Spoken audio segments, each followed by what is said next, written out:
She thought he was just a poor, crippled beggar. She fed him every day with her little food. But one morning, everything changed. Who was this man? Why did he choose her, and what secret had he been hiding all along? Sit back and find out as we dive into this shocking and heart-touching music story. This is the story of a poor girl named Esther and a crippled beggar everyone laughed at. Esther was a young woman just 24 years old. She sold food in a small wooden shop by the roadside in Lagos. Her stall was made of old planks and iron sheets. It stood under a big tree where many people came to eat. Esther didn't have much. Her slippers were worn out and her dress had patches, but she was always smiling. Even when she was tired, she greeted people kindly. "Good afternoon, sir. You're welcome," she would say to every customer. She woke up very early each morning to cook rice beans and yam porridge. Her hands worked fast, but her heart was slow with sadness. Esther had no family. Her parents died when she was young. She lived in a small room not far from her shop. No light, no portable water, just her and her dreams. One afternoon, as Esther wiped her bench, her friend Mama Titi walked by. Esther Mama Titi said, "Why are you always smiling when you are struggling just like every one of us?" Esther smiled again and replied, "Because crying will not bring food to my pot." Mama Titi laughed and walked away, but her words stayed in Esther's heart. It was true. She had nothing, but she still gave people something to eat, even when they couldn't pay. She didn't know her life was about to change. Every afternoon, something strange happened at Esther's shop. A crippled beggar would appear from the corner of the road. He always came slowly, pushing his old wheelchair with his hands. The wheels made a rough sound on the stones. Creak, creak, creak. People passing by would laugh or cover their noses. "Look at this dirty man again," one boy said. The man's legs were wrapped in bandages. His knicker were torn at the knees. His face was dark with dust. His eyes were tired. Some people said he smelled. Others said he was mad, but Esther never looked away. She called him Papa J. That afternoon, as the sun burned hot above, Papa J pushed his wheelchair and stopped beside her shop. Esther looked at him and said softly, "You're here again, Papa J. You didn't eat yesterday."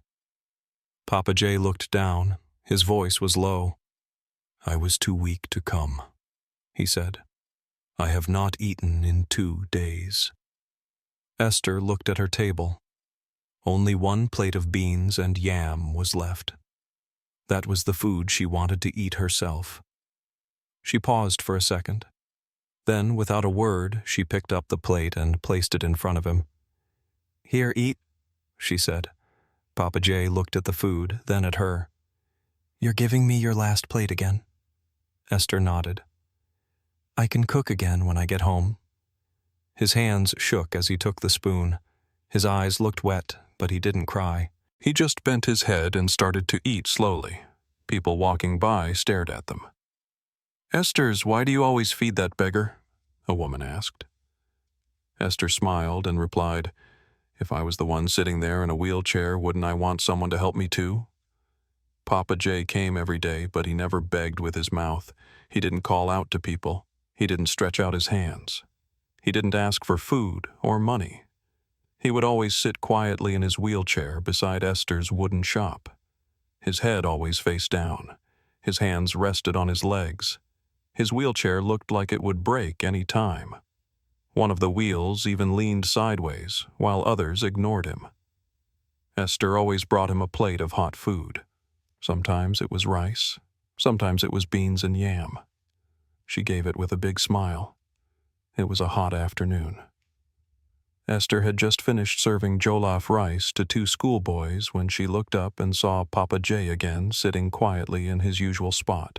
His legs were still wrapped in old bandage. His shirt had more holes now, but he just sat there like always saying nothing. Esther smiled and scooped hot jollof rice into a plate. She added 2 small pieces of meat and walked over to him. "Papa J," she said gently. "Your food is ready." Papa J looked up slowly. His eyes were tired, but when he saw Esther, they softened. "You always remember me," he said. Esther knelt and placed the food gently on the stool beside him. "Even if the whole world forgets you," she said, "I won't." Just then, a big black car drove up and stopped right in front of her shop. The door opened slowly and a man stepped out. He was wearing a clean white shirt and dark trousers. His shoes looked shiny like someone had just polished them. He was tall and strong with deep eyes. Esther stood up quickly and wiped her hands on her apron. "Good afternoon, sir," she said. "Good afternoon," the man replied. But his eyes were not on her. He was looking at Papa J. The man didn't blink. He just stared at him for a long time. Papa J kept eating, but Esther noticed something strange. He had stopped chewing. The man took a step closer and tilted his head like he was trying to remember something. He turned to her and said, "Please give me 1 plate of jollof rice. Add meat." Esther quickly served the food and handed it to him. But as he took the food, he looked back at Papa J one more time. This time his eyes looked unsure. He opened the car door, entered without a word, and drove off. The next morning, Esther woke up early. She swept in front of her food shop and cleaned her wooden table like always. As the sun rose, she kept looking down the road. "Any moment now," she whispered. "Papa J will roll in." But hours passed. No wheelchair, no Papa J. By noon, her heart began to beat fast. She walked to the side of the shop and looked down both ends of the street. "Where is he?" she asked herself. She asked Mama Titi, the woman selling vegetables nearby. "Auntie, did you see Papa J today?" Mama Titi laughed and waved her hand. "That old man? Maybe he crawled to another street. He doesn't have legs." Esther didn't laugh. She asked 2 boys selling sachet water, "Have you seen the old man in a wheelchair?" They shook their heads. She even asked the bike man who parked nearby, "Sir, did you see Papa J this morning?" The man spat on the ground and said, "Maybe he's tired of sitting in one place, or maybe he's gone." Esther's chest became heavy. She sat beside her pot of rice and stared at the empty spot where Papa J always sat. Her eyes didn't leave that space. All day, 2 more days passed. Still no sign of Papa J. Esther couldn't smile like before. She served customers, but her face looked sad. She couldn't eat much. Even the smell of her sweet jollof rice made her feel sick. Her thoughts kept running to Papa J. "Did something bad happen to him?" she said quietly. At night, she sat alone in her small room behind the shop. She held the last plate she served him with and looked at it. "Papa J never misses a day," she said softly. "Even when it rains, even when he's sick. So why now?" She stood up, opened her small window, and looked out into the dark street. A cold breeze entered the room, her eyes filled with water. She wasn't just worried. She was scared. Something felt wrong, very wrong, and deep inside her she knew Papa J was not just missing. Something had happened, something big, and maybe dangerous. It was the 4th day. Esther was sitting quietly in her shop. She was slicing onions and setting her table like she did every morning. Smoke rose from the fire as she boiled water for the rice. Just then, a black car stopped in front of her shop. A tall man came down. He was wearing a bright red cap. His shoes were shiny, and his clothes looked expensive. Esther had never seen him before. He didn't smile. He didn't greet her. He just walked up to her table and handed her a brown envelope. Esther looked at it confused. What is this?" she asked, holding the envelope with 2 hands. The man didn't answer. He just said, "Read it and don't tell anyone." Then he turned and walked back into the car. Before Esther could say another word, the car drove away. She looked left. She looked right. Nobody else was watching. With shaking hands, she opened the envelope. Inside was one white paper. She opened the paper slowly. There were only a few words on it. Come to Green Hill Hotel by 400 p.m. Don't tell anyone. From a friend. Esther stood still. Her mouth opened a little, but no words came out. Her hands began to shake. Green Hill Hotel, she said softly. But I've never been to a hotel before. She looked at the paper again. Her heart was beating fast. Who sent this? What kind of friend? She looked down the road. The car was gone. She looked at the paper again. Esther held the envelope to her chest. She looked at the sky. It was cloudy, but she knew one thing for sure. She had to go. At exactly 3:30 p.m., Esther stood in front of her small shop. She looked at the lock in her hand, took a deep breath, and closed the wooden door. She turned the key twice. God, please go with me, she whispered. She walked to the road and stopped a tricycle. Green Hill Hotel, she told the driver. As they drove through the busy Lego street, Esther held the brown envelope tightly in her hand. Her heart was beating fast. She didn't know who sent the letter. She didn't know what would happen, but something inside her told her this was not an ordinary day. After some minutes, they reached the hotel gate. Esther looked up. The building was very tall, with windows that looked like glass. The walls were clean. The front door was big and shiny. Everything around her felt like a dream. 2 security men stood by the gate. One of them wore dark glasses. He looked at Esther and stepped forward. Good afternoon, madam, he said. Who are you here to see? Esther opened her mouth slowly. I got this letter, she said, showing him the paper. It says I should come here. My name is Esther. The guard took the paper, looked at it, then smiled. Oh, Esther, someone is waiting for you inside. He said, you can go in. Right away, a man in a black suit came out from the glass door. He walked to Esther. He didn't say much. Come with me, please, he said, and began walking back inside. Esther followed him. Her legs felt weak, but she kept moving. The man in black led her through a long hall. Then he stopped at a tall, brown door.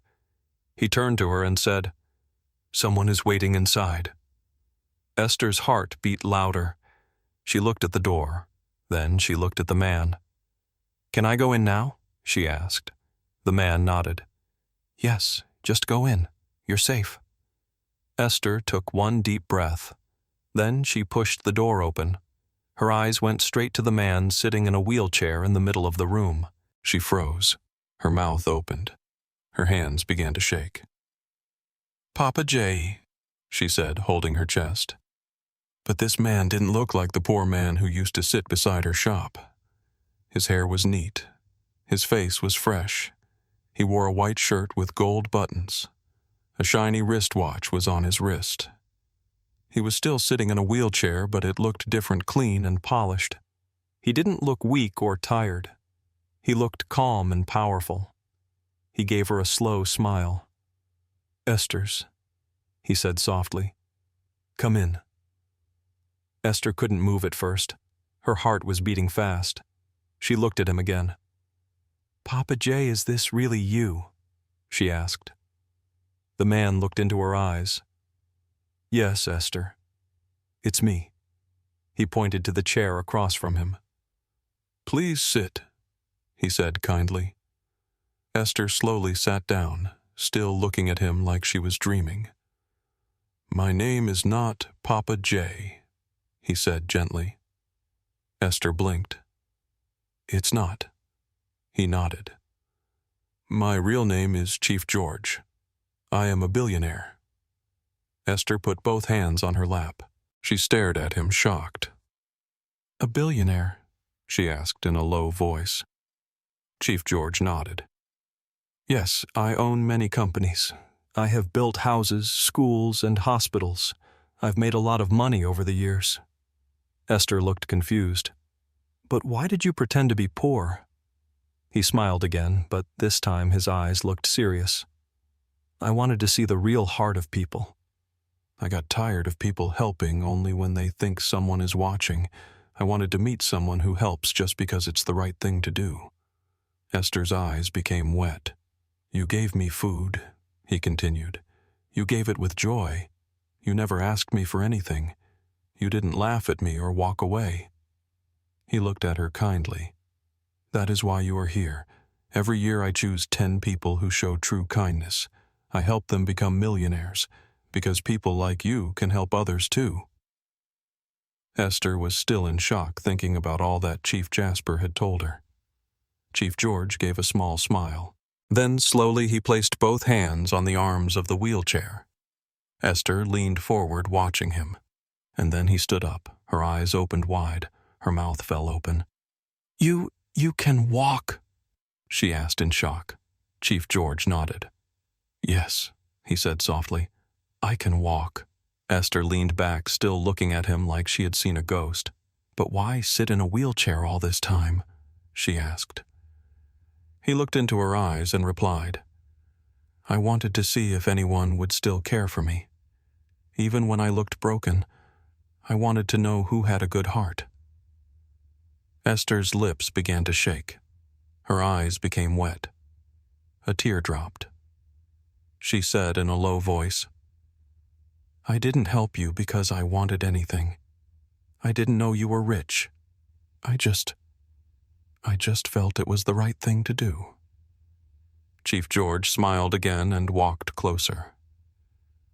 "That's exactly why I chose you," he said. Chief George stood quietly for a moment, looking at Esther with kind eyes. Then he said, "Esther, follow me. There is a place I want to show you." She looked up, surprised. "A place?" "Yes," he said with a smile. "I want to show you something. It's part of your reward. You have a good heart and people like you deserve good things." Esther stood up slowly. "Okay," she said, her voice calm but unsure. Chief George turned and opened the door. Esther followed him. The hallway was quiet. 2 men in black suits were already waiting outside the door. They nodded at Chief George and walked behind them. Esther looked around. Everything still felt like a dream. When they stepped outside, her mouth opened wide. 5 big, black SUVs were lined up in the car park. They looked shiny like mirrors. Big men in black suits stood beside each one. Chief George walked straight to the first car. One of the men opened the door for him. Esther stood still, shocked. Chief George looked back and smiled. "Come in, Esther."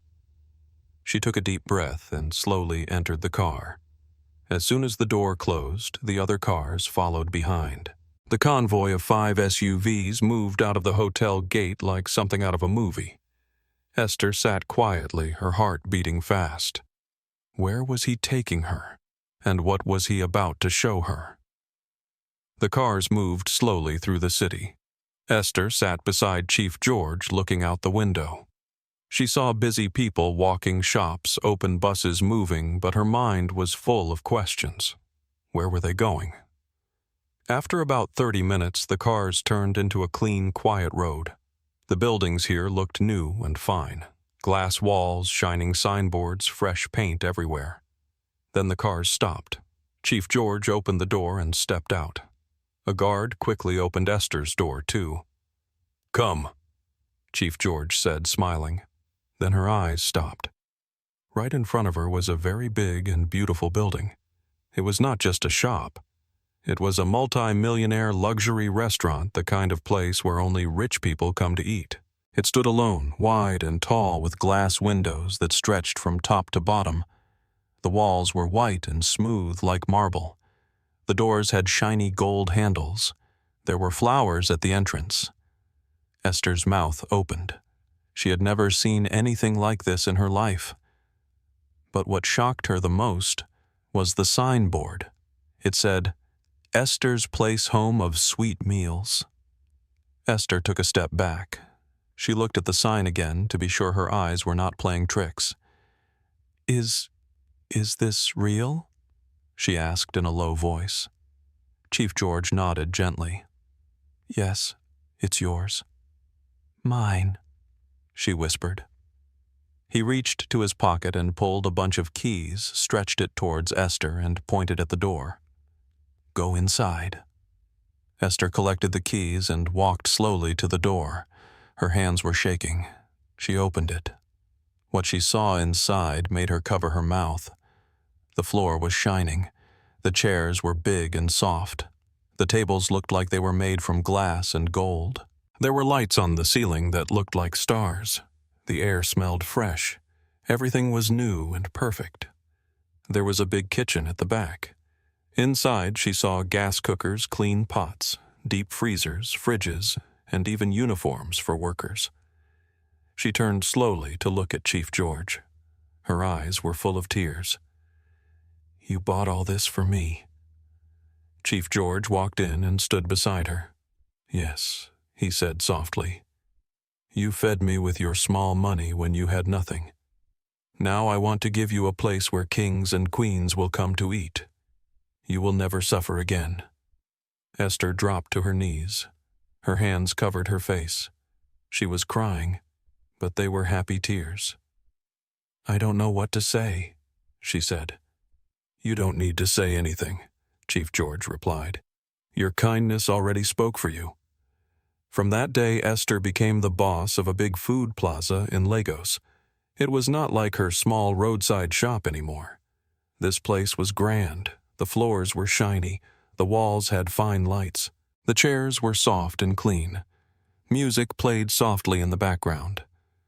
People felt peace once they stepped in. She didn't cook anymore. She didn't serve food. Professional cooks handled the kitchen. They wore white coats and hats. Waiters wore fine uniforms and smiled as they served food. Esther just sat in her office upstairs. Her name was on the door. Her picture was on the wall. Everyone respected her.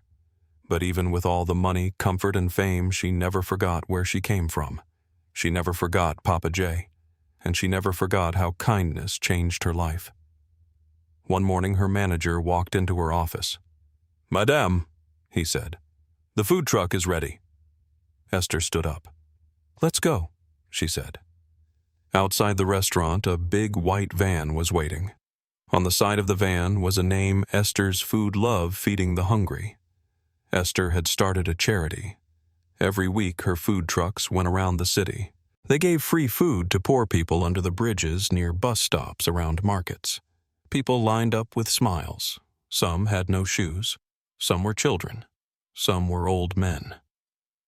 Esther walked to each one and handed them warm food. She said, "Eat well. You are not forgotten." One of her workers whispered, "Madam, why do you do this?" Esther looked up slowly. She touched her chest softly. "Kindness brought me here, so I must send kindness out again." The worker nodded quietly, and as they all watched the people eat and smile, the sun shone gently on Esther's face. She looked up at the sky and whispered, "Thank you, Chief George. Thank you for seeing me." Then she turned, walked back to the van, and drove off to feed the next street. Her life had changed forever, but her heart stayed the same. This story teaches us one powerful lesson. Kindness is never wasted. You may not have much, but when you give from a pure heart, your reward will find you when you least expect it. What did this story teach you? Please share your thoughts in the comment section below. I would really love to read from you. And guess what? There's another very interesting story coming in a few days, so make sure you subscribe to my channel and turn on your notification bell so you'll be the first to know when it drops. If you enjoyed this story, please hit the like button and share it with your friends. Someone out there might need to hear it. Thank you so much for watching. I truly appreciate your